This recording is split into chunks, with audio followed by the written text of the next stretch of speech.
പട്ടവും കുട്ടിയും എന്നുള്ള കഥ നമ്മൾ പലപ്പോഴും കേട്ടിട്ടുണ്ട്. ഒരു കുഞ്ഞു ബാലൻ ഗ്രൗണ്ടിൽ നിന്ന് പട്ടം പറത്തുന്നുണ്ട്. പട്ടം അങ്ങ് ഉയരങ്ങളിലേക്ക് ഉയർന്ന് പൊങ്ങുന്നുണ്ട്. ഒരു കിളി ഈ പട്ടത്തോട് സംസാരിക്കുന്നുണ്ട്. എന്തുകൊണ്ടാണ് എന്നെപ്പോലെ ഇതിനേക്കാൾ ഉയരത്തിൽ നിനക്ക് പറക്കാൻ സാധിക്കാത്തത് എന്നറിയോ എന്ന് പട്ടത്തോട് ചോദിക്കുന്നു.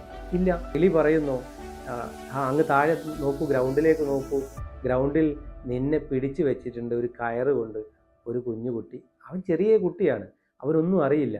ആ ചരടിനെ, ആ നൂലിനെ ഞാൻ എൻ്റെ കൊക്ക് കൊണ്ട് കൊത്തി പൊട്ടിച്ചു തരാമെന്ന് പറയുന്നു. എന്ത് സംഭവിച്ചിരിക്കും ആ സമയത്ത് എന്ന് നമുക്കറിയാം. ആ പട്ടം നേരെ ചെളിക്കുണ്ടിലേക്ക് കുത്തുകയാണ്. ഇതുപോലെ തന്നെയാണ് എൻ്റെ പ്രിയപ്പെട്ട മക്കളെ, പലരും നമ്മളെ വന്ന് പല രൂപത്തിൽ അത് നല്ലതാടാ, ഇതുവഴിക്ക് പോകാടാന്നൊക്കെ പറയുമ്പം നമുക്ക് പലർക്കും അങ്ങനെ തോന്നിപ്പോകും. പക്ഷേ നിങ്ങൾ കുത്തുന്നത് ചെളിക്കുണ്ടിലേക്കായിരിക്കുമെന്നുള്ള കാര്യം നമ്മൾ മറക്കാതിരിക്കുക. ഇവിടെ ഈ കുട്ടിയുടെ റോള് വഹിക്കുന്നത് ശരിക്കും നമ്മുടെ പാരൻസാണ്. നമ്മുടെ പാരൻസ് നമ്മളെ ഉയരങ്ങളിലേക്ക് പറത്തി വിടാൻ വേണ്ടി അയച്ചയച്ച് തരികയാണ്. അവിടെയാണ് കിളിയുടെ റോളിൽ വരുന്ന പല കഴുകന്മാരെയും നമ്മൾ മനസ്സിലാക്കേണ്ടത്.